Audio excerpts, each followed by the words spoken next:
Olá, pessoal, graça e paz. Tudo bem com vocês? Sejam bem-vindos a mais uma videoaula aqui no canal Gospel Tech 316. É a tecnologia anunciando o Evangelho. Eu sou Alessandro Moraes e hoje nós vamos dar continuidade ao nosso estudo do livro de Romanos. Esse livro incrível, esse livro maravilhoso que nós estamos estudando já há 4 semanas. E é um livro onde Paulo vem apresentar, primeiramente aos Romanos, assim como diz o título do livro, o Evangelho de Deus. Ok? Então nós temos que entender que o Evangelho não é meu, o Evangelho não é seu. O Evangelho é de Deus. O Evangelho é a boa notícia. Só que essa boa notícia, Paulo fala, eu não me envergonho do Evangelho de Deus. Por que Paulo fala que ele não se envergonha do Evangelho de Deus? Porque o Evangelho, na primeira vez que você vai chegar e pregar para alguém, ensinar para alguém, geralmente você chega e fala, olha querido, Jesus te ama. Jesus te ama, ele quer te salvar. Mas aí a pessoa que está ouvindo isso vai pensar, Jesus me ama, quer me salvar, salvar do quê? Né?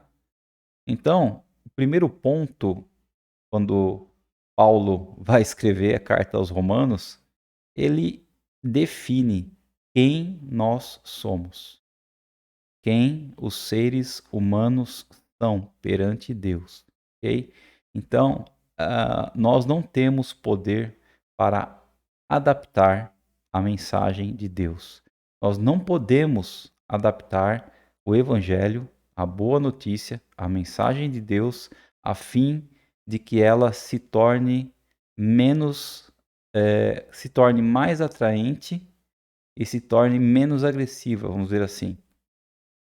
Então, Paulo, logo nesse capítulo 1 que nós estamos estudando, ele já vai definindo quem nós somos perante Deus. Quando o homem não é justificado, somos todos pecadores. Então, a mensagem, quando Paulo começa a pregar, ele não fala assim, olha, Jesus te ama e quer te salvar. Ele já fala diretamente quem nós somos, né?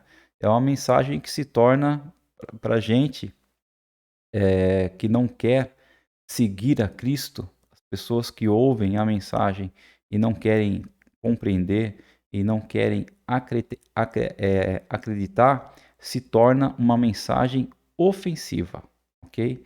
Essa que é o ponto da questão. Então, para quem está pregando a palavra de Deus verdadeira, não pode ser algo vergonhoso. E para quem está ouvindo a palavra de Deus, não pode ser algo ofensivo, ok? Então, você imagina a situação onde eu vá ter um encontro, por exemplo, com uma autoridade muito importante, e aí eu chego nele e falo, olha, Jesus, ele te odeia, cara. Jesus te odeia do jeito que você é. Você é um pecador, você é pior que você pensa.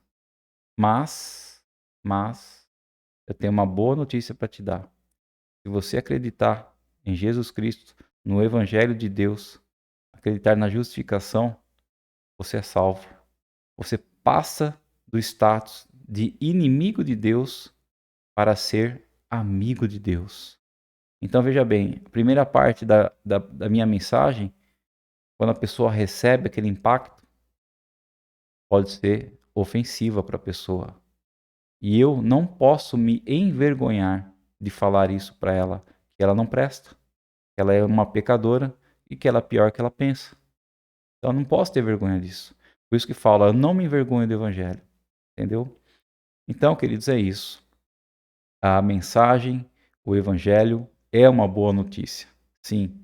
Só que no começo ela pode ser ofensiva para as pessoas. Então as pessoas, elas têm que compreender o porquê que elas têm que aceitar a Jesus Cristo como Salvador da vida delas.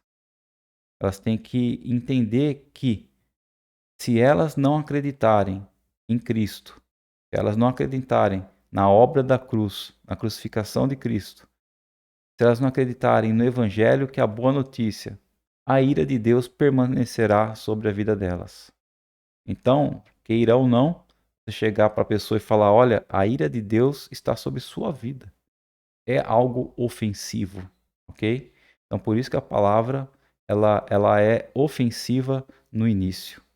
Se a pessoa não entender isso, ela vai continuar, né, sem a graça de Deus, sem a salvação, porque ela entende que simplesmente as boas ações dela, né, as coisas que ela faz de bom, ela tem um mérito por isso. Ela acha que pelo mérito dela, pelo desempenho dela, isso já é o suficiente, talvez, para a salvação da vida dela. Mas nós estamos aprendendo aqui com Paulo e vamos ver mais para frente, principalmente no capítulo 4, que a nossa salvação não é por meritocracia. Nossa salvação não é por desempenho. Minha salvação não é por aquilo que eu faço na minha vida de bom. Não. Minha salvação não foi conquistada por mim. Eu não conquistei minha salvação. Eu recebi minha salvação. Eu ganhei de presente a minha salvação. Porque Cristo na cruz, ele já fez tudo o que tinha que ser feito. Cristo na cruz já pagou o alto preço. Já derramou até a sua última gota de sangue. Então, tudo que tinha que ser feito, Jesus já fez. Não sobrou nada para mim fazer a não ser crer, ter fé, acreditar na palavra de Deus, acreditar em Cristo, em seu sacrifício. Então, Paulo, no capítulo 4, ele vem trazendo, quando nós fomos estudar, duas testemunhas disso. Duas testemunhas que a salvação vem pela fé, que a justificação das nossas vidas vem pela fé e não por obras. Essas duas testemunhas são Abraão e Davi, né? Homens que eram segundo o coração de Deus, mas não eram tão bons assim como nós imaginamos. E mesmo assim conquistaram a justificação, ok? O que é justificação? Justificação não é somente perdão dos meus pecados. Justificação não é somente que Cristo pagou todas as minhas dívidas. É mais que isso. Justificação é você mudar de status. Justificação é você deixar de ser inimigo de Deus para ser amigo de Deus. Nós vamos estudar também no capítulo 5 de Romanos essa questão das boas aventuranças, né? Dos frutos que nós temos e que nós podemos desfrutar quando nós temos a justificação com Deus. E um desses frutos é a paz com Deus, é a mudança de status de inimigo de Deus para amigo de Deus. Ok, pessoal? Então, a palavra de Deus, ela é assim, ela é sim ofensiva, mas nós trazemos uma boa notícia que apesar de tudo aquilo que nós somos, temos a salvação, amém? Deus proporcionou para nós um meio de nós sermos salvos através de Cristo Jesus. Então, por isso que o Evangelho é de Deus, o Evangelho é de Cristo, o Evangelho não é meu e nem seu, e nós não podemos então adaptar o Evangelho, adaptar a mensagem para que ela fique menos ofensiva e mais atraente. Nós temos que pregar a palavra de Deus conforme ela é. Amém? É isso aí, pessoal. Vamos lá? Então, nossa lição de hoje vai ser a aula número 4. Nós estamos continuando a ver lá os des, né? Então, a semana passada nós vimos aí, vamos dar uma olhada, né? Que o homem detém o evangelho, ok? E hoje nós vamos ver aí que o homem desliga-se de Deus, deifica a criatura e deleita-se na imoralidade, ok? Mais 3 Ds aí que nós vamos ver hoje. Então, Paulo vem apresentando, né, o problema do homem. Qual que é o problema nosso? É o pecado, é errar, ok? É ir contra aquilo que Deus quer que a gente faça. Então, Paulo vem falando sobre o pecado desde o versículo 18 do capítulo 1 de Romanos até o versículo 32. E aí, lembra que eu falei que Deus se ira contra o homem? Sim, por quê? Porque no homem que não é justificado se manifesta várias coisas, né? O que nós vimos a semana passada aí é que o homem detém a verdade pela injustiça e o homem despreza os atributos de Deus. Então, aula 3, nós vimos essas duas manifestações. Que o homem detém a verdade pela injustiça e que o homem despreza os atributos de Deus, né? Queria até colocar aqui os versículos 18, 19 e 20 para nós lermos. Então, a palavra de Deus diz assim: assim, Deus mostra do céu sua ira contra todos que são pecadores e perversos, e por sua maldade impedem que a verdade seja conhecida. Ou seja, Deus manifesta a sua ira contra todos que são pecadores e perversos. Então, todos somos pecadores. Nós vamos ver no capítulo 3 de Romanos que Paulo diz que todos pecaram e todos estão destituídos da glória de Deus. Então, a ira de Deus se manifesta contra todos nós, ok? Só que no capítulo, a partir do capítulo, final do capítulo 3, ele já vai o quê? Apresentar a boa notícia. Que boa notícia? Que Deus arrumou um meio para que nós não mais soframos a ira dele. Então, esse meio que ele proporcionou para que a gente não sofra mais a ira dele foi através da justificação pelo Filho, por Cristo Jesus. Mas o homem detém aqui, os homens maus, né?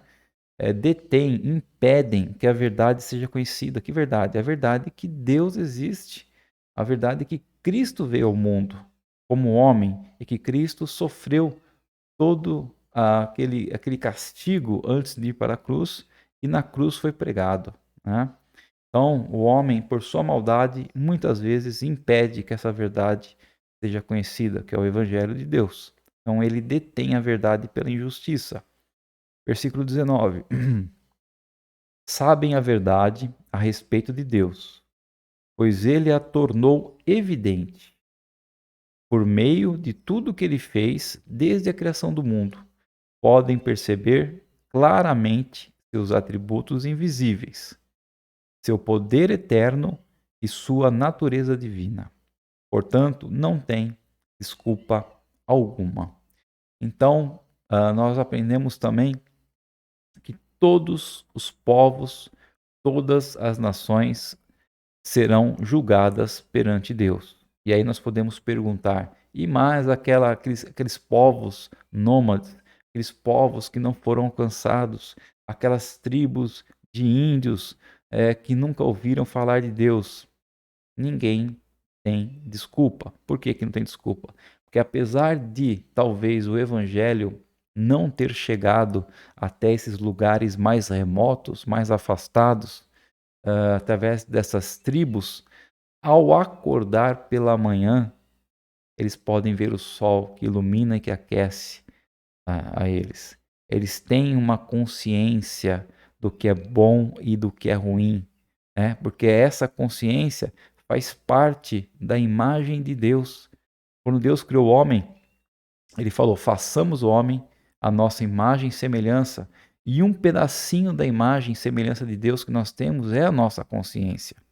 Então é indesculpável para qualquer pessoa não conhecer e não reconhecer Deus, nem que seja por tudo que Deus fez e por tudo que está ao nosso redor, por tudo que está à nossa volta. Amém? Não tem como qualquer homem não saber que existe um ser supremo e criador poderoso e soberano que fez todas as coisas. Então ninguém terá desculpa, tá? Todos serão, lógico, julgados de acordo com sua consciência, de acordo com o seu conhecimento sobre Deus, mas todos serão julgados. E hoje, na lição de hoje, lição número 4, nós estaremos vendo aí mais 3 pontos, né? Que o homem manifesta o desligar-se de Deus, o homem desliga-se de Deus, nos versículos 21 e 22. O homem deifica a criatura, versículos 23 a 25. E o homem deleita-se na imoralidade, versículos 26 e 27, ok?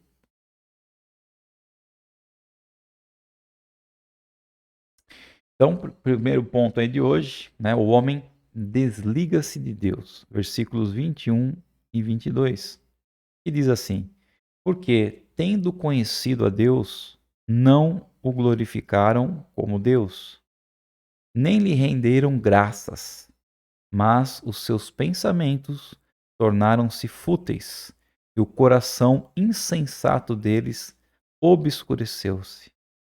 Dizendo-se sábios, tornaram-se loucos. Vejam o que aconteceu. A humanidade conhecia Deus perfeitamente, mas deixou de tratá-lo como Deus, recusando-se a adorá-lo, e foi reduzida a um tão terrível estado de insensatez e confusão que a vida humana perdeu o sentido. E eles fingem saber tudo, mas são ignorantes sobre a vida. Criam teorias para explicar o que está claro aos olhos humanos. Basta observar ao nosso redor e entender que há um Deus soberano. Então quer dizer, queridos, que o homem, por mais que ele tenha tudo ao redor, e esse tudo ao nosso redor nos direcione para esse Deus maravilhoso, mesmo assim, o homem tende a se desligar de Deus, tende a abandonar a Deus, tende a deixar a palavra de Deus, a não acreditar no Evangelho, na palavra de Deus, para buscar as suas próprias teorias, né? Como é que o mundo foi criado? Através da teoria do Big Bang, por exemplo, né? Então, tem várias teorias que o homem tenta criar para explicar o sentido da vida, o sentido das coisas, quando tudo isso está tão claro ao nosso redor. Basta nós acreditarmos, basta nós crermos, né? Mas quando o homem deixa de querer conhecer a Deus, quando o homem deixa de adorar a Deus, quando o homem deixa de tornar Deus aquele que o criou, que o formou e que o sustenta cada dia, de lado, ele desliga-se de Deus, né? E desligando-se de Deus, você entra num estado de insensatez e confusão. A verdade é essa. Você tenta fazer várias coisas e já está confundido, não sabe mais o que é certo para você, né? Então a sua vida começa a perder o sentido, né? Seu coração fica obscurecido e sua vida começa a perder o sentido. Mas então, aonde podemos encontrar a verdadeira sabedoria? Aonde podemos encontrar o verdadeiro sentido da vida, né? Então nós vamos ver aqui no livro de Jó, capítulo 28, dos versículos 12 ao 28. Vamos ver o que Jó diz aqui. Mas onde se pode encontrar sabedoria? Onde se pode achar entendimento? Ninguém sabe onde encontrá-la, pois ela não se acha entre os vivos. Não está aqui, diz o abismo, e nem aqui, diz o mar. Não se pode comprá-la com ouro, e nem adquiri-la com prata. Vale mais que todo o ouro de Ofir, mais que o ônix precioso e a safira. A sabedoria é mais valiosa que o ouro e cristal. Não se pode comprá-la com joias de ouro fino. Coral e jaspe não se comparam a ela. O preço da sabedoria ultrapassa o dos rubis. Não se pode trocá-la pelo precioso topázio da Etiópia. Ela vale mais que o ouro puríssimo. E onde, afinal, está a sabedoria? Onde está o entendimento? Está escondida dos olhos de toda a humanidade. Nem mesmo as aves do céu conseguem descobri-la. A destruição e a morte dizem: ouvimos apenas rumores de onde encontrá-la. Somente Deus conhece o caminho para a sabedoria. Ele sabe onde encontrá-la. Pois ele enxerga toda a terra, vê tudo que há debaixo do céu, determina a força dos ventos e o volume das águas. Fez as leis para controlar a chuva e definiu o caminho dos relâmpagos. Então viu a sabedoria e a avaliou, e em seu lugar a pôs, e cuidadosamente a examinou. É isto que ele diz a toda a humanidade: o temor do Senhor é a verdadeira sabedoria. Afastar-se do mal é o verdadeiro entendimento. Ok, pessoal? Então, jovem aqui, né, comparar o que é a sabedoria. A sabedoria é algo tão precioso, é algo tão maravilhoso, que dinheiro nenhum nesse mundo, pedra preciosa nenhuma nesse mundo é capaz de comprar. Então, a única maneira de você adquirir sabedoria e entendimento é você tendo o temor do Senhor. Amém? Porque só Deus conhece o caminho para a sabedoria. Só Deus pode te passar essa sabedoria. Então, que fique aqui, né, para cada um de nós, que não há na nossa vida nenhum sentido se nós nos afastarmos de Deus, se nós nos desligarmos de Deus. Quarto ponto, né? O homem deifica a criatura, versículos 23 ao 25. E diz assim: e trocaram, né, os homens trocaram a glória do Deus imortal por imagens feitas segundo a semelhança do homem mortal, bem como de pássaros, quadrúpedes e répteis. E por isso, Deus os entregou à impureza sexual, segundo os desejos pecaminosos do seu coração, para a degradação do seu corpo entre si. Trocaram a verdade de Deus pela mentira e adoraram e serviram a coisas e seres criados em lugar do Criador, que é bendito para sempre. Amém. Então os homens trocam a glória de Deus, que sustenta o mundo, por imagens baratas vendidas nas lojas, né? Com isso, Deus se ira e os entrega aos prazeres desse mundo, assim como eles mesmos desejam. E logo, quando menos esperam, se encontram num chiqueiro enlameados, sujos por dentro e sujos por fora.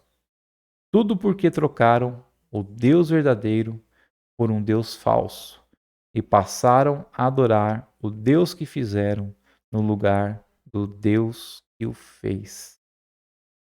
Loucura total, né?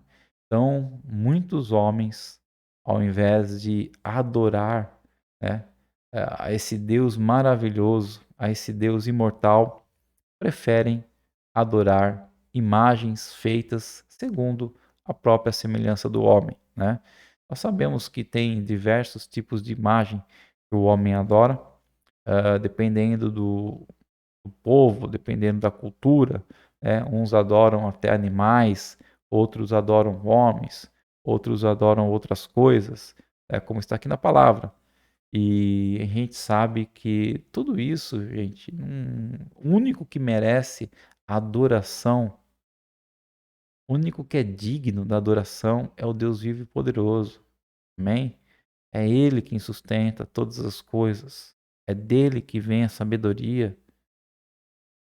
As outras pessoas, os outros homens, né? Eu costumo falar isso, né? A gente tem que tocar no assunto.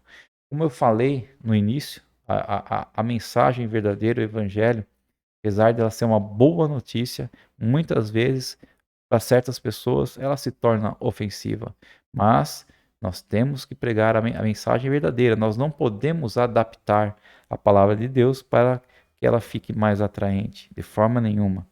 Então, quando aqui Paulo está falando de adoradores de imagens, realmente eram pessoas que faziam imagens, talvez até de outras pessoas, como tem hoje em dia, né? Não querendo aí de forma nenhuma constranger nossos irmãos católicos, porque eu amo cada um deles, mas geralmente é na Igreja Católica que você tem o maior número de imagens, né? De pessoas que foram canonizadas, homens que se tornaram santos canonizados, né?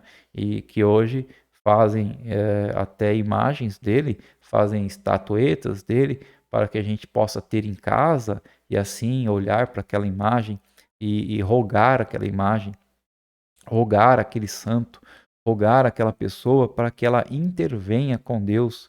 Querido, por que que você precisa de um intermediador? Essa que é a pergunta. Jesus, ele veio, ele fez todo o sacrifício já por mim e por você.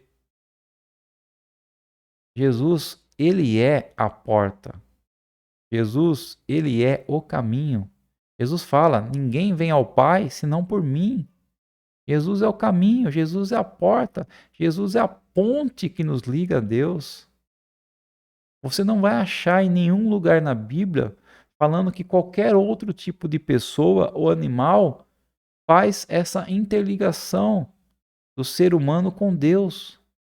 Somente Jesus é o nosso advogado. Somente Jesus pode interceder por nós. Somente Jesus pode julgar a nossa causa.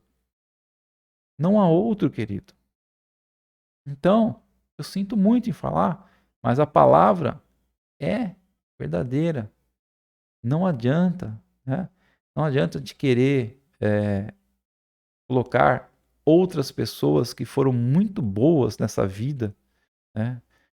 Todas essas pessoas, essas imagens, às vezes, que a gente conhece da Igreja Católica, mas lógico que existem outras imagens de outras tribos, outras nações e tudo mais.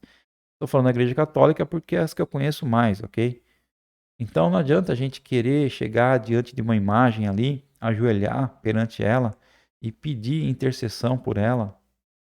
Apesar daquela pessoa que está ali ter sido uma ótima pessoa, e ter sido talvez uma pessoa muito achegada de Deus, hoje ela não tem mais esse poder de interceder por você. Essa que é a grande verdade. O único que intercede por nós é Cristo Jesus, é aquele que morreu, mas ressuscitou, está vivo. Essas pessoas que foram canonizadas, essas pessoas que fizeram delas santas, que foram edificadas em madeira, ou seja lá o que for, viraram estatuetas, elas ainda não ressuscitaram. Elas estão aguardando a vinda de Jesus para ressuscitar. Então, o único que tem poder de interceder por nós é Jesus Cristo. Falando isso com muito amor para vocês todos, tá? Não estou aqui querendo denegrir ninguém em religião nenhuma, mas eu estou querendo pregar aqui e ensinar a verdade que está no Evangelho, que é a boa notícia. Ok, pessoal? Então é isso. O homem deifica a criatura. Ou seja, em vez de ele adorar a Deus, que é o Criador de todas as coisas e o único merecedor da nossa adoração, não, ele começa a adorar as coisas criadas por Deus, ou seja, começa a adorar a criatura. Então, isso é um outro erro da nossa natureza corrompida. E o pior de tudo, né, não é pestes que vêm sobre nossas vidas. O pior de tudo, não é enfermidade que vem sobre nossas vidas. Não são as lutas que vêm em nossas vidas. O pior de tudo é quando está escrito aqui que Deus nos entrega a impureza. Que Deus nos entrega aos nossos desejos pecaminosos. Quando Deus nos entrega aos nossos desejos pecaminosos, aí é o nosso fim. porque provavelmente não teremos mais volta. E aí, além de nós morrermos a cada dia aqui, insatisfeitos com tudo aquilo que os nossos desejos no coração quer, nós teremos a morte eterna, queridos. Então, a pior coisa é Deus nos entregar aos nossos próprios desejos. Essa é a pior coisa, ok? E por último, nós vamos ver aqui que o homem deleita-se na imoralidade, né? Então ele goza da imoralidade, ele adora fazer coisas imorais, conforme está aqui nos versículos 26 e 27. Então Paulo diz assim: por causa disso, Deus os entregou a paixões vergonhosas. Até suas mulheres trocaram suas relações sexuais naturais por outras, contrárias à natureza. Da mesma forma, os homens também abandonaram as relações naturais com as mulheres e se inflamaram de paixão uns pelos outros. Começaram a cometer atos indecentes, homens com homens, e receberam em si mesmos o castigo merecido pela sua perversão. Então, o homem, querido, desligando-se de Deus, né?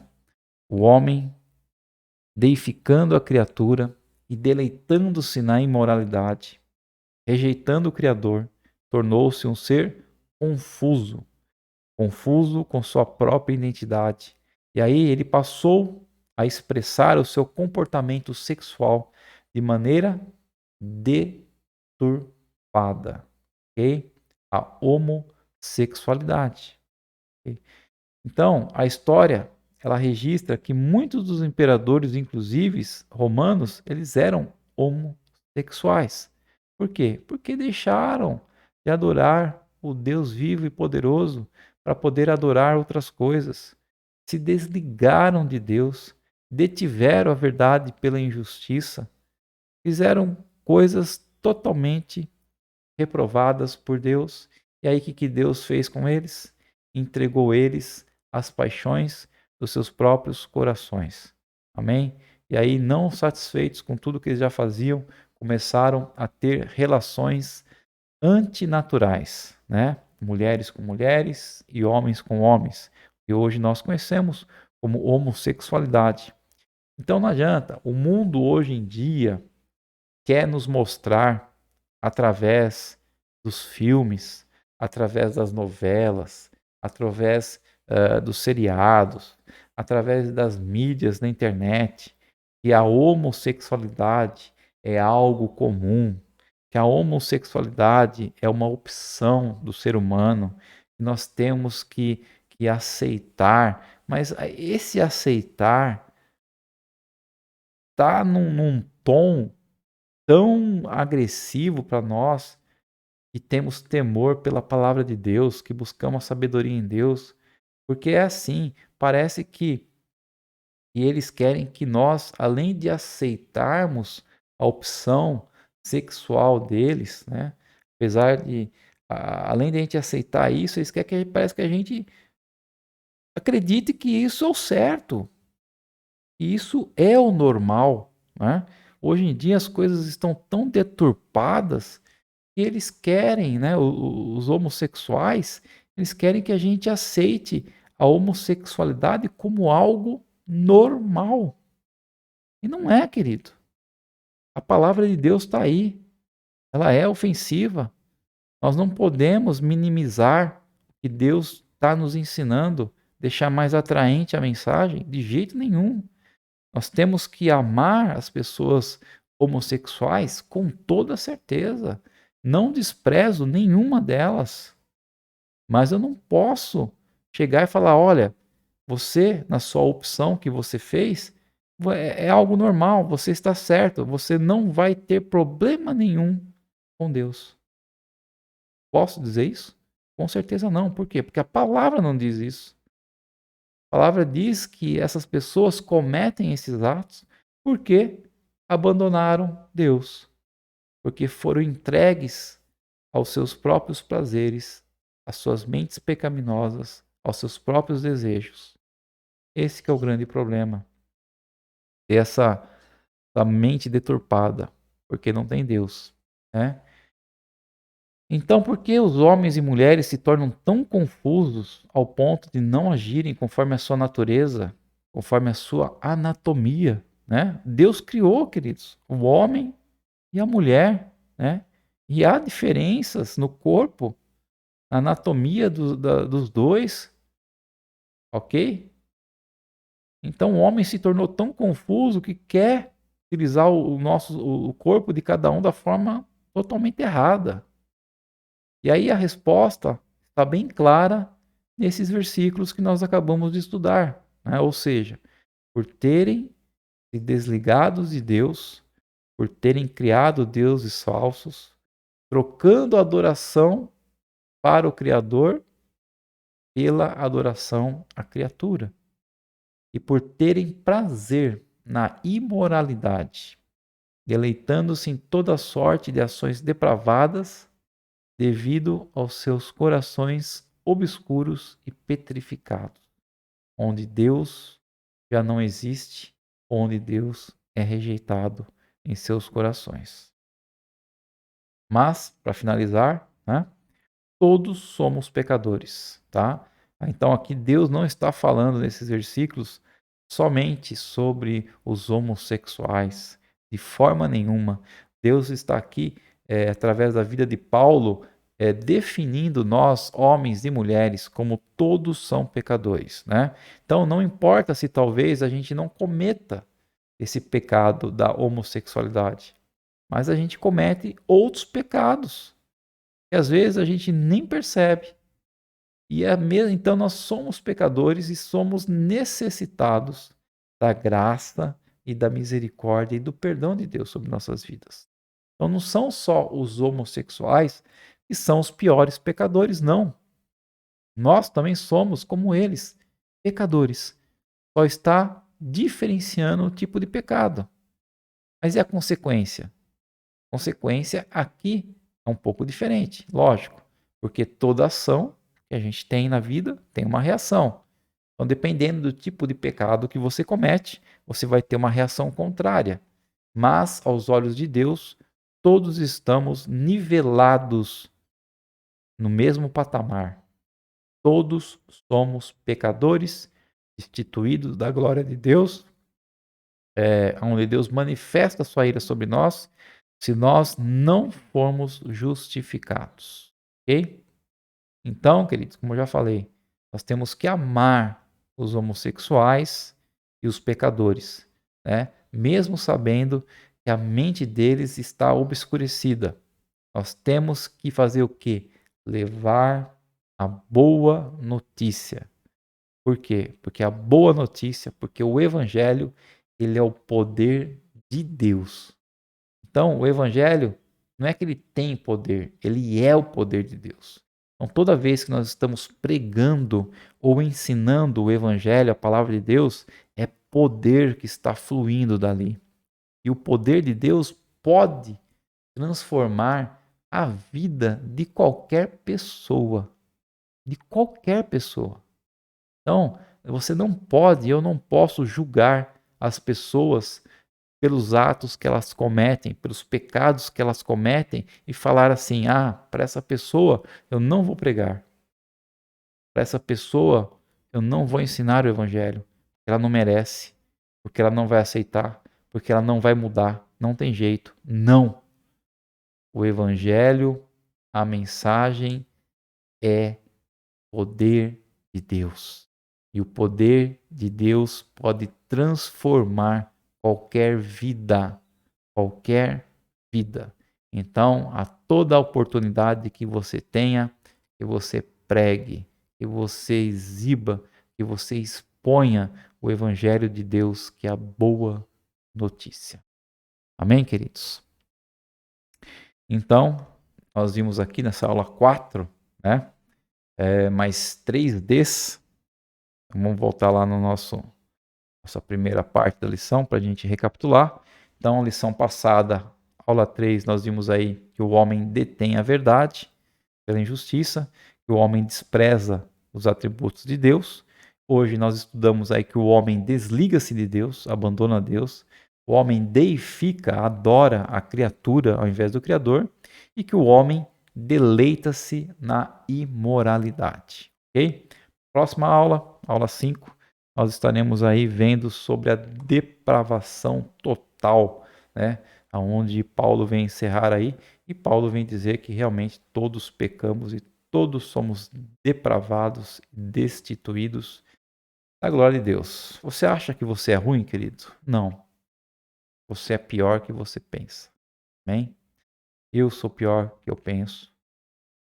Então, nós temos que entender é que sem a justificação de Deus sobre nossas vidas não somos nada.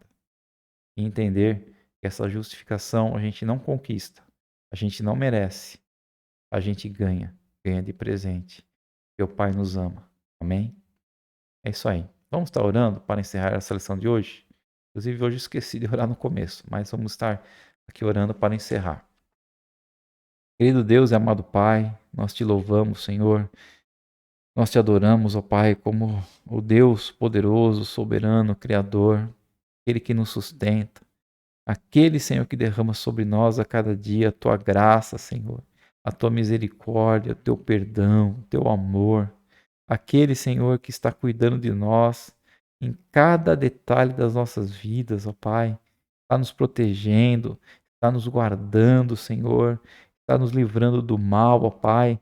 O Senhor nos passa a certos momentos ter tribulação em nossa vida, provações, mas faz parte, Senhor, porque toda tribulação na nossa vida gera paciência, e a paciência gera experiência, e a experiência gera esperança, e a esperança que o Senhor vem para nos resgatar e vem para nos levar contigo para a vida eterna, Deus. Pai, que o Senhor continue abençoando nossas vidas, continue, ó Pai amado, nos sustentando, nos livrando de todo mal, Senhor, e que nós possamos continuar a cada dia com um desejo no coração, ó Pai, de anunciar o Evangelho, de anunciar essa boa nova, porque a palavra que me transformou, Senhor, pode transformar qualquer vida, Deus. Pai, muito obrigado por mais esse tempo contigo, Pai, por mais esta lição, por mais essa tua palavra que ficou em nossos corações. Obrigado, Pai. Nós te agradecemos e te pedimos, em nome de Jesus Cristo. Amém. Amém, queridos. Uma ótima semana para todos e até a semana que vem, se Deus assim nos permitir. Gospel Tech 316. Tecnologia anunciando o Evangelho. Se você ainda não se inscreveu, se inscreva.